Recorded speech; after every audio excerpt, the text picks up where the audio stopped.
French anti-terror police bring a swift and violent end to their operation to catch two brothers suspected of killing 12 people in the French capital. They were killed by special forces after being cornered in a warehouse on an industrial estate following a high-speed car chase. In Paris, a second siege was ended. Another Islamic extremist died after police stormed a kosher supermarket. 4 died there after police intervened after a warning from the kidnappers they would start killing hostages if police harmed the Charlie Hebdo suspects, but 15 were rescued successfully. Tonight, forensic officers are still at the scene establishing exactly what happened. And a woman thought to be linked to the attacks is still on the run as the French Prime Minister admits intelligence failings.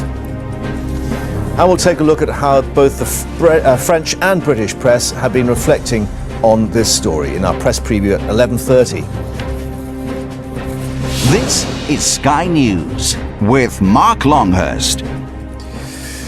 Good evening. One of the most extraordinary terrorist dramas in France, concluding as armed police ended 2 sieges earlier today. It appears that 3 days of violence across the country may be over, in total 20 people losing their lives. Well, 25 miles northeast of central Paris, the hunt for the Charlie Hebdo killers came to a dramatic and deadly conclusion. Security services stormed an industrial estate, killing the gunman and freeing one man who'd been held inside. Minutes later, near Port-de-Vincennes in eastern Paris, a second hostage drama brought to a similar conclusion. A gunman who'd taken up to 19 people hostage in the kosher supermarket killed by police, but 4 captives had been killed already. A report from there in a moment. First, our Europe correspondent Robert Nisbet on the operation to bring the Charlie Hebdo killers to justice. After 2.5 days, the huge manhunt came to a dramatic end. In a nondescript business park, staccato gunfire echoed across muddy fields.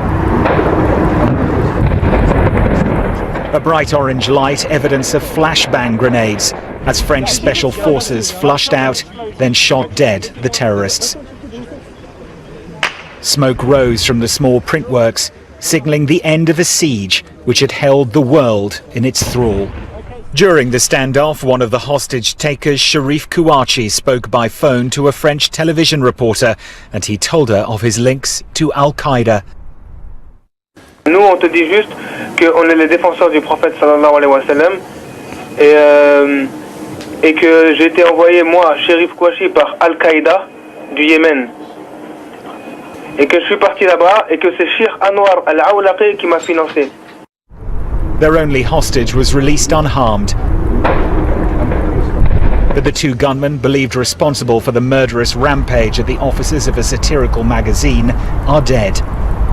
According to news agency reports, Sharif Kouachi and his brother Saeed were killed when they came out of the building, firing. The day began with officers searching for the brothers northeast of Paris when a woman told police her Renault car had been taken by the men about 30 miles away from the city. There were reports of an exchange of fire and then a car chase. Hundreds of emergency personnel responded, driving up the busy N2 motorway near the airport Charles de Gaulle.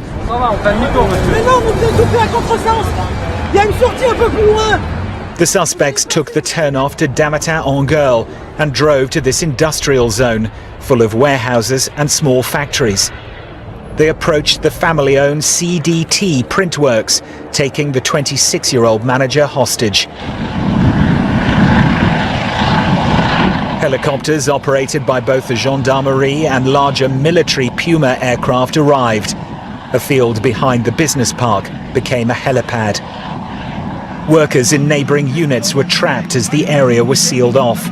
Residents of the small commuter town watching the unfolding drama with bewilderment. It's a very small industrial complex with one entrance and one exit. We're lucky because when you go round the industrial zone turning left, when you turn round, there's a little road right in front. This road here. You go directly across the village in which I live. And at that time there were lots of children in the road who were going to school with their parents. People were told to stay indoors, turn off lights and move away from windows. Schools placed in lockdown. Communication was established with the two men inside, in which the suspects confirmed that they were holding one man hostage and also said that they were prepared to die as martyrs. And now the process is carrying on in Damatan to evacuate children from the local schools, to take them to the gymnasium, to reunite them with their parents. Within the hour, the siege was over, and President Hollande congratulated those who had tackled the terrorists. France knows it was able to cope thanks to security forces, men and women who have the necessary courage. France knows, unfortunately, that is not the end of such a threat. That is why I would like to ask you to be vigilant, to be united and to be mobilised also.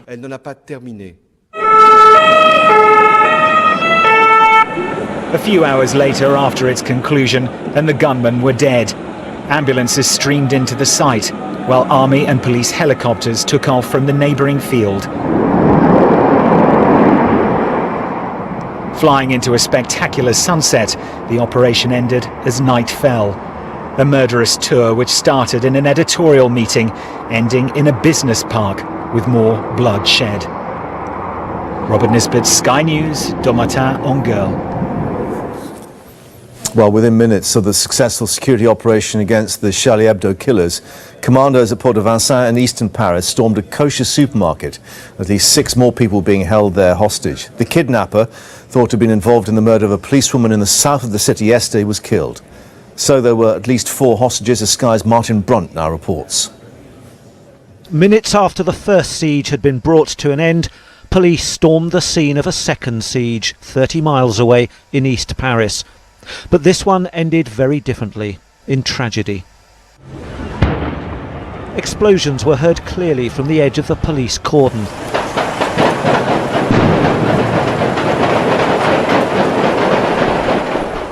A kosher supermarket in Port-de-Vincennes had become the focus of another huge security operation.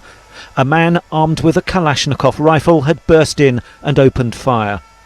He'd taken at least 6 hostages, maybe as many as 8, among them a woman and a 6-month-old baby. But 4 hours after it began, armed police went in. The gunman was killed, but tragically so too were 4 of the hostages. The others, freed unharmed, ran towards the armoured police van, a small child seen clearly in the arms of a man. But during the firefight, 2 police officers were also injured. Look at the silver car to the right of the screen. An officer can be seen going down. The other officer with him waving his arms in the air for help.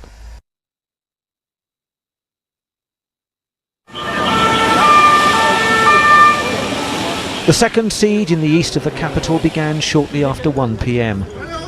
As people were taking in the dramatic events that were unfolding north of the city, in Damatan en Gueule, it was hard to believe another attack was just about to unfold. The French authorities were facing a wave of coordinated attacks. Dozens of vans carrying police in combat gear raced through the streets of central Paris to Port-de-Vincennes. It soon emerged they were having to deal with another hostage crisis. There was an African individual who had a Kalashnikov. He was reported as being at 23 Avenue Port-de-Vincennes. He immediately went into the delicatessen and started shooting with his Kalashnikov. This was the unremarkable building with its blue-tinted windows. Armed police gathering in the streets outside. Initially, it was thought there were 2 suspects involved in the second siege, 32-year-old Amadi Koulibaly and his partner Hayat Boumediene, who's 26. Police believe Koulibaly was also the gunman who shot dead Paris policewoman Clarissa Jean-Philippe the day before. Hours earlier, police confirmed that he was a known associate of the Charlie Hebdo killers, the Kouachi brothers. Amadi Coulibaly was apparently demanding freedom for his friends the Kouachis and threatening to kill his hostages if the brothers came to any harm.